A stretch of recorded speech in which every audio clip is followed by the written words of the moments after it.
खलीफा के हम हैं खलीफा हमारा, वो दिल है हमारा आका हमारा, हमारा हमारा खलीफा हमारा, वो दिल है हमारा आका हमारा, वो दिल है हमारा आका हमारा.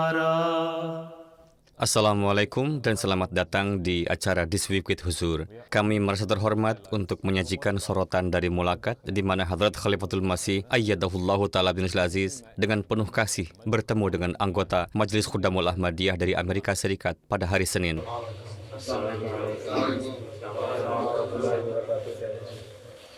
Pada hari Senin, khudam dari Virginia, USA, diberkahi dengan mulakat bersama Hadrat Amirul Mukminin Ayyadahullahu Ta'ala bin Aziz. Para khudam telah melakukan perjalanan khusus untuk mulakat yang berlangsung di Islamabad. Semua khudam berkesempatan berbicara dengan huzur dan memperkenalkan diri. Para peserta juga berkesempatan mengajukan pertanyaan tentang berbagai masalah yang berkaitan dengan keyakinan mereka dan isu-isu kontemporer. Banyak orang mengatakan bahwa mereka tidak membutuhkan agama untuk menjadi orang baik, bermoral, dan berintegritas. Dapatkah huzur menjelaskan mengapa ini tidak benar dan mengapa seorang membutuhkan agama untuk tetap berada di jalan yang benar? Beberapa hari yang lalu, saya telah sampaikan dalam sebuah jawaban atas pertanyaan bahwa tidak mesti bagi mereka yang memiliki moral yang baik adalah orang-orang yang beragama.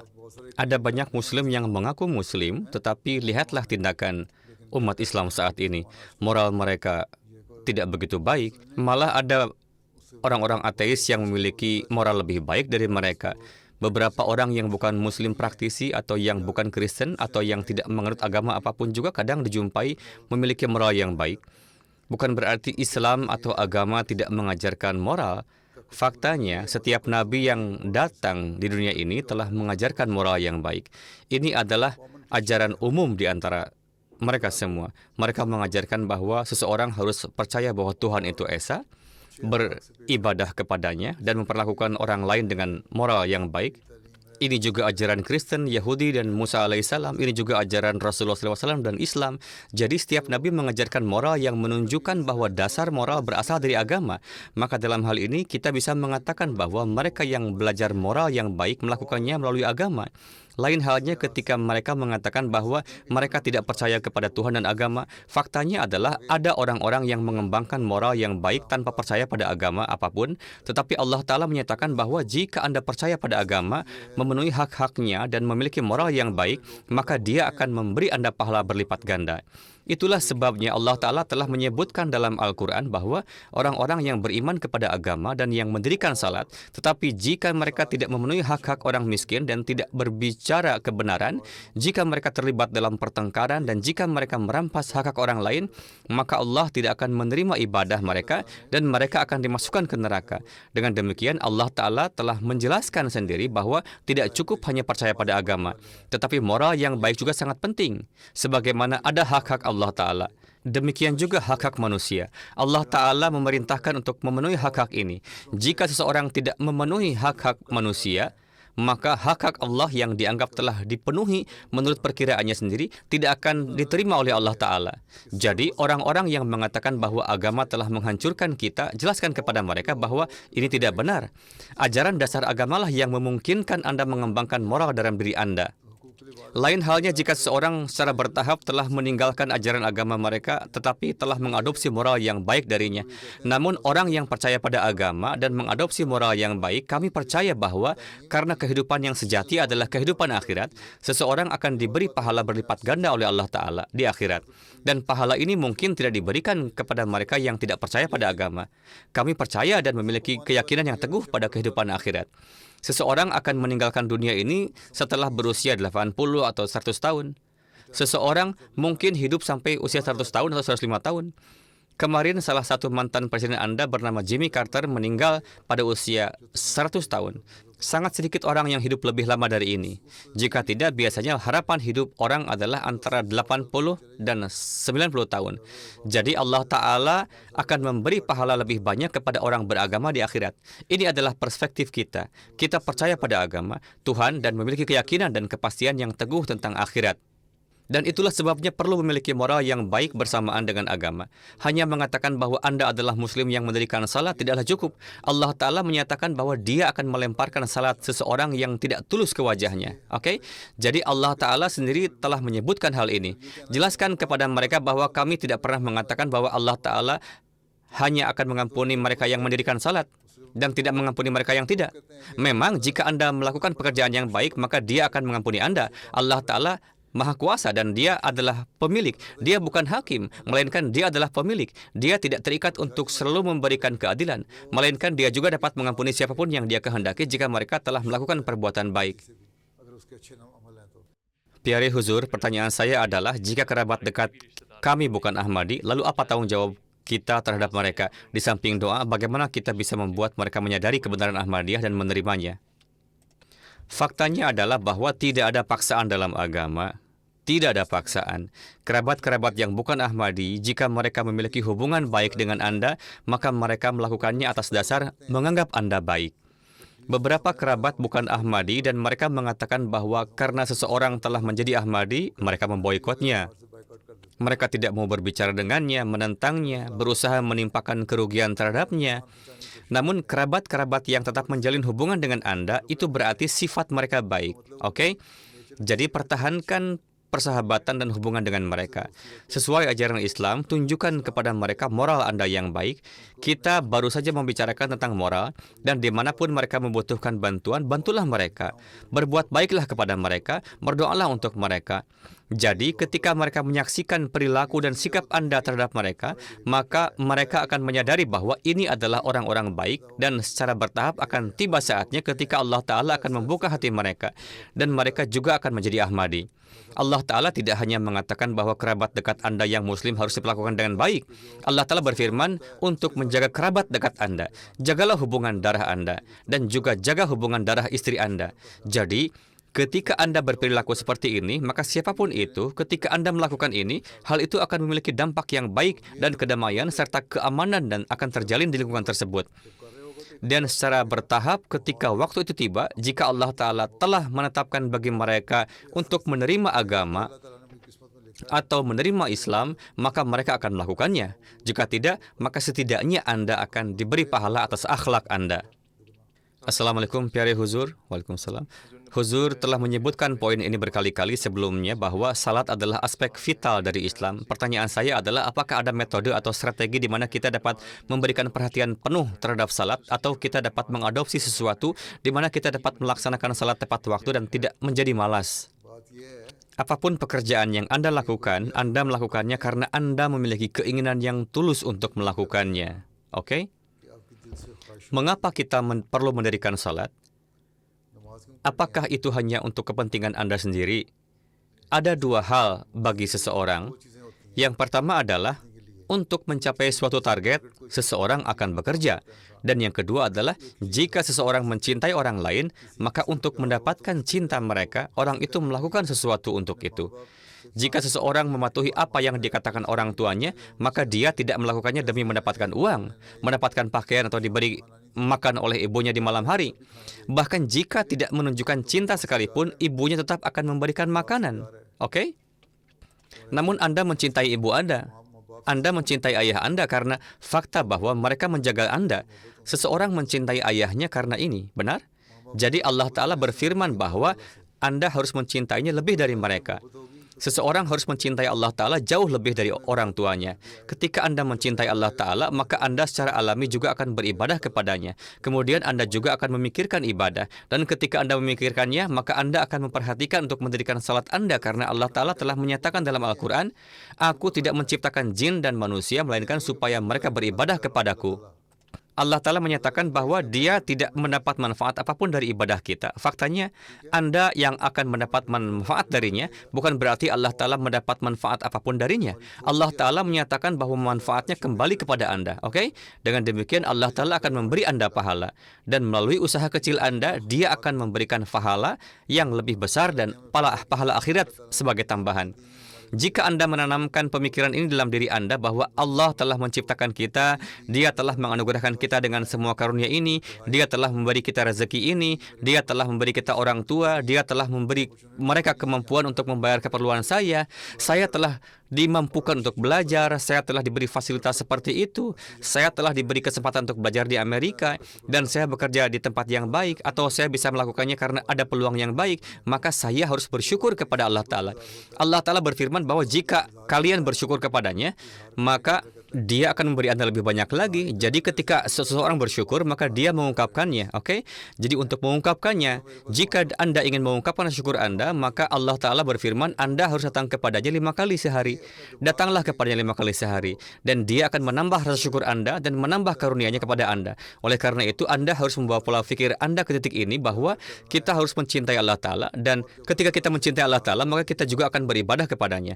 Hadrat Masih Maud menyatakan bahwa jika Anda mendirikan salat Anda dengan tergesa-gesa sebagai kewajiban, maka Allah Ta'ala berfirman bahwa Dia tidak membutuhkan ini. Allah Ta'ala menyatakan dalam Al-Quran bahwa salat orang-orang yang tidak memenuhi hak-hak salat mereka akan dilemparkan kembali kepada mereka. Satu aspek berkaitan dengan tidak memenuhi hak-hak orang dan yang lainnya adalah bahwa mereka berdiri untuk salat dengan malas, menganggapnya sebagai beban, atau karena ibu menyuruh salat, lalu dia salat untuk memperlihatkan kepada ibunya saja, begitu juga kepada ayahnya. Atau ketika ada rapat khuddam, karena dia sudah ada di masjid untuk rapat, baru dia mau sholat maghrib dan isya di sana. Atau melakukan ibadah sholat Jumat karena atas dasar kewajiban. Tidak. Sebaliknya, tanamkanlah cinta di hati Anda untuk Allah Ta'ala, maka Anda akan menemukan kesenangan dalam mendirikan salat. Oke? Allah Ta'ala berfirman bahwa kembangkanlah cinta kepadanya yang lebih besar dari orang tua Anda sendiri. Oke? Oleh karena itu, banyak-banyaklah memohon ampunan dan berdoa dalam salat Anda. Ya Allah, berikanlah kepadaku rasa cinta kepadamu. Oke? Hanya dengan demikianlah seseorang menjadi mukmin sejati. Oke? Pertanyaan saya adalah bahwa mengingat keadaan dunia saat ini, apakah Huzur berfikir bahwa di masa depan kehidupan bagi umat Islam yang tinggal di Barat akan menjadi sulit dan bahwa kebebasan yang diberikan di Barat akan diambil dari kita? Saya telah berbicara tentang hal ini berkali-kali. Banyak orang telah bertanya kepada saya tentang ini dalam beberapa kesempatan. Jika Islam akan maju, itu akan terjadi melalui Jemaat Ahmadiyah. Itulah sebabnya Jemaat Ahmadiyah berada dalam bahaya yang lebih besar. Akan tiba saatnya ketika orang-orang tertentu akan berdiri menentang Islam dan akhirnya menentang Jemaat Ahmadiyah. Ada kemungkinan permusuhan itu tumbuh dan berkembang jika Anda tidak membawa perubahan revolusioner sebelum itu terjadi. Oleh karena itu sangat jelas bahwa dengan meningkatnya kesuksesan, penentangan pun meningkat. Dan penentangan ini akan menyebar ke Barat juga. Faktanya, mereka selalu merencanakan sesuatu dan bersekongkol. Mereka memikirkan cara-cara yang mungkin bisa mereka gunakan untuk menyebabkan kerugian pada khilafat. Untuk mencapai itu, mereka menggunakan berbagai taktik dan mencoba menyebabkan kerugian pada orang-orang dan menimbulkan oposisi, dan mereka melakukan segala macam lobby. Di Amerika, Anda cukup mengetahui hal ini karena ada banyak lobby yang dilakukan di sana. Adapun apa yang sebenarnya akan mereka lakukan, Allah Maha Tahu.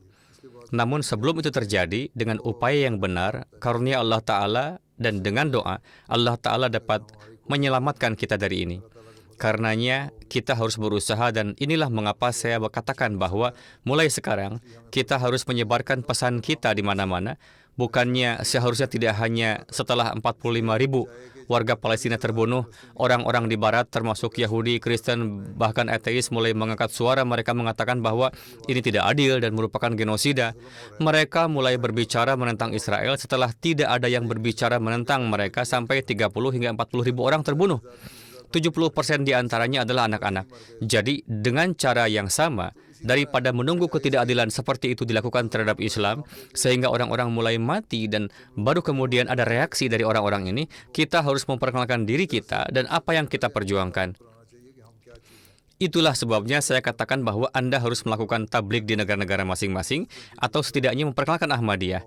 15-20 tahun yang lalu, saya telah menginstruksikan untuk menyampaikan pesan kepada 10% populasi. Jika Anda sudah mulai melakukannya sejak saat itu, kita akan memperkenalkan diri kita kepada jauh lebih banyak orang sekarang. Anda tinggal di Virginia, saya tidak yakin kalau 2% dari populasi di sana tahu tentang siapa itu Ahmadi. Anda telah membangun Masjid Mubarak dan Masjid Masrur di sana. Anda telah mencapai banyak hal besar dan bahkan mengundang tamu ke acara-acara Anda, tetapi berapa banyak orang yang benar-benar mengenal Anda atau jemaat? Ini akan berlalu, tetapi apa langkah-langkah yang dapat kita ambil saat ini? Kita harus memperkenalkan diri kita, dan bahkan sebelum itu kita harus menyampaikan bahwa kita adalah orang-orang yang cinta damai. Kita tidak memiliki motif atau agenda tersembunyi, dan satu-satunya tujuan kita adalah agar Anda mengenal Allah Ta'ala. Kita tidak mencari kekuasaan. Inilah yang tidak ditakuti oleh para politisi dan orang-orang duniawi, bahwa orang lain akan berkuasa dan mengambil hak-hak mereka. Kita tidak memiliki ambisi seperti itu. Kita adalah orang-orang beriman dan menyampaikan ajaran iman kita. Mereka bisa mempertahankan kekuasaan dan wewenang yang mereka miliki. Jika mereka menyadari ini, permusuhan mereka mungkin berkurang sampai batas tertentu. Meskipun demikian, permusuhan tidak dapat dihindari ketika tiba saatnya jemaat untuk maju. Anda harus mengaitkan ini dengan kemajuan jemaat. Ketika Anda menyebarkan Islam, permusuhan akan meningkat karena orang-orang melihat jumlah kita bertambah. Saat ini, kita terutama adalah orang Pakistan. Mereka menganggap mayoritas dari kita adalah orang Pakistan, dengan beberapa orang Afrika, Amerika kulit putih, dan beberapa orang berlatar belakang Asia. Ini bukan masalah besar bagi mereka karena kita adalah komunitas kecil. Namun seperti yang saya katakan, mereka menyimpan pemikiran dalam benak mereka bahwa karena kita mengikuti khilafat, kita memiliki pemimpin pemersatu yang kita patuhi. Dengan demikian, mereka bisa dengan mudah berpikir untuk menargetkan inti kita. Orang-orang duniawi memiliki pandangan jauh ke masa depan. Mereka merencanakan 30 tahun ke depan. Dengan demikian, kita juga harus merencanakan dengan cara yang sama. Huzur, dampak dari beberapa ketidakadilan seperti kekerasan verbal oleh satu pasangan terhadap yang lain sering tidak disadari, tetapi dapat memiliki efek negatif yang berkepanjangan. Pertanyaan saya adalah bagaimana seharusnya orang tersebut menghadapinya dan apa yang dapat dilakukan jemaat untuk membantu orang yang menderita. Mengenai orang di sini, siapa yang lebih menderita, suami atau istri? Kebanyakan kasus di mana ada kekerasan, saya menerima keluhan bahwa para istri mengatakan, suami saya melakukan hal yang seperti itu. Untuk ini, jemaat berbicara dengan mereka, dan inilah alasan mengapa komite islah dibentuk dalam jemaat. Tujuannya adalah agar mereka dapat terhubung kembali satu sama lain. Ini dijelaskan kepada mereka oleh Lajnah dan Khuddamul Ahmadiyah.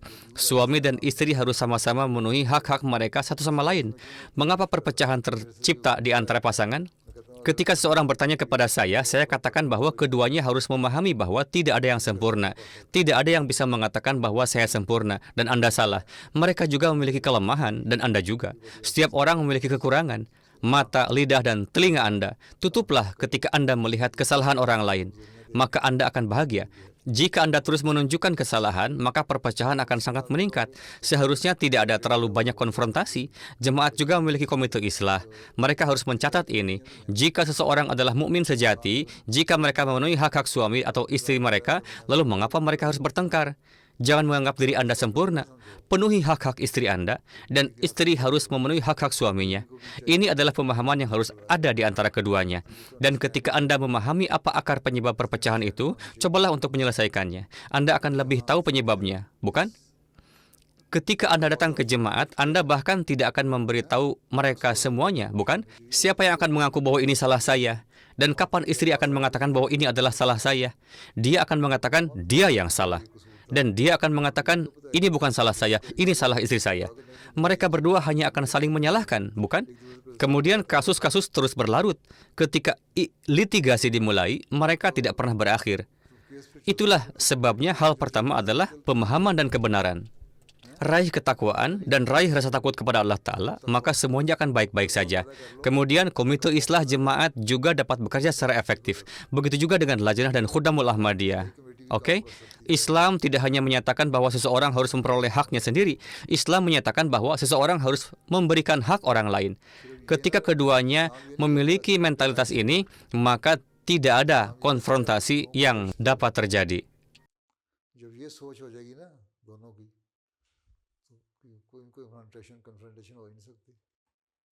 Pertanyaan saya adalah, apakah ada doa khusus dari Hadrat Muhammad Mustafa Sallallahu Alaihi Wasallam yang sering dibaca oleh Hadrat Masih Maud alaihissalam. Ada banyak doa dari Hadrat Rasulullah SAW yang biasa dibaca oleh Hadrat Masih Maud alaihissalam dari waktu ke waktu. Allah Ta'ala sendiri bahkan mengajarkan beberapa di antaranya kepada beliau. Salah satunya adalah salawat. Hadrat Masih Maud SAW memerintahkan untuk sering membaca salawat. Rasulullah SAW juga menyatakan bahwa Anda dapat mencapai Allah melalui salawat. Selanjutnya, Hadrat Masih Maud SAW menjelaskannya secara sangat rinci dalam satu pertemuan. Setelah itu, Mufti Muhammad Sadiq Sahib berkata, saya tidak akan memanjatkan doa lain dalam salat wajib selain salawat. Hadrat Masih Maud SAW menjawab, doa apa yang lebih baik dari ini?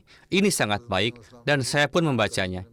Hadrat Masih Maud alaihissalam menyatakan, dan saya juga menyebutkan ini dalam pidato saya kemarin, bahwa para malaikat berkumpul dan berkata bahwa dia, yakni Hadrat Masih Maud alaihissalam, telah mencapai derajat ini karena dia mencintai Nabi Suci SAW dan mengirimkan salawat kepada beliau. Ini berarti bahwa beliau paling banyak membaca salawat, karena doa inilah beliau alaihissalam menerima segalanya. Doa apa yang bisa lebih baik dari salawat? Ada banyak doa lain yang bisa dibaca oleh Hadrat Masih Maud alaihissalam dari waktu ke waktu, tetapi pada saat yang sama beliau menyatakan bahwa doa harus berasal dari hati Anda. Oleh karena itu, bacalah doa-doa yang diajarkan oleh Rasulullah SAW untuk mendapatkan berkah di dalamnya. Tetapi doa yang sebenarnya adalah yang Anda ucapkan dalam bahasa Anda sendiri. Berdoalah khususnya dalam salat wajib Anda, karena kekhusyuan berkembang dari sana. Doa yang berasal dari hati diterima oleh Allah Ta'ala. Oke? Bukan berarti kita bisa mengambil jalan pintas, seperti ketika seorang yang dikultuskan menyuruh orang untuk membaca doa tertentu sejumlah kali dan mereka akan diampuni. Jika Anda tidak mendirikan salat 5 waktu, maka doa-doa Anda tidak akan ada gunanya. Pertama-tama, kembangkan keadaan itu ketika Anda mendirikan salat 5 waktu. Dan saat itulah doa-doa Anda akan bermanfaat. Saat mulakat berakhir, para khudam diberkahi dengan menerima hadiah pena dari Hadrat Khalifatul Masih Ayyadahullahu Ta'ala bin Aziz.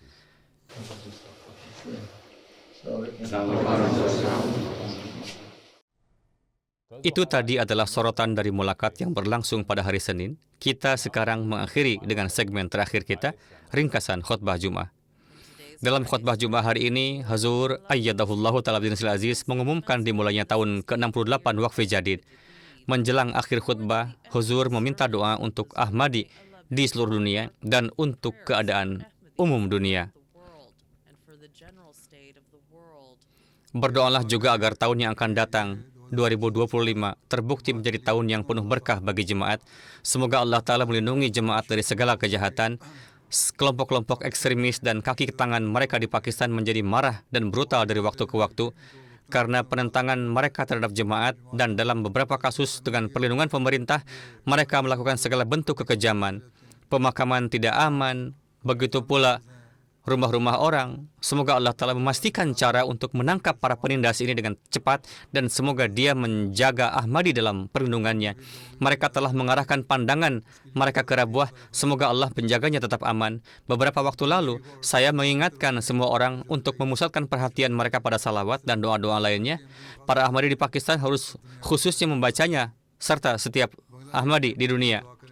Berdoalah juga untuk para Ahmadi di Bangladesh. Semoga Allah Ta'ala melindungi mereka dari kejahatan kaum ekstremis.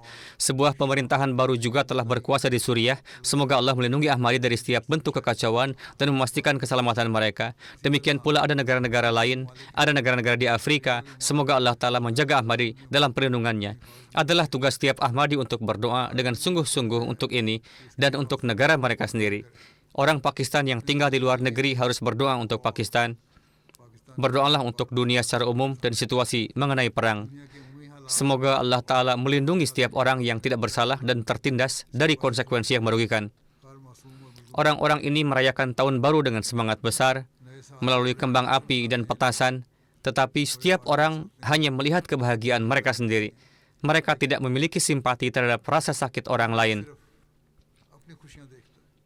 Negara-negara kuat terus melakukan tindakan kekejaman terhadap orang-orang yang lebih lemah dan negara-negara yang lebih lemah. Di tahun baru ini, semoga Allah Ta'ala menghancurkan semua rencana buruk negara-negara kuat ini, dan semoga kita melihat keesaan Tuhan ditegakkan di seluruh dunia. Semoga Allah Ta'ala memungkinkan kita untuk mencapai ini.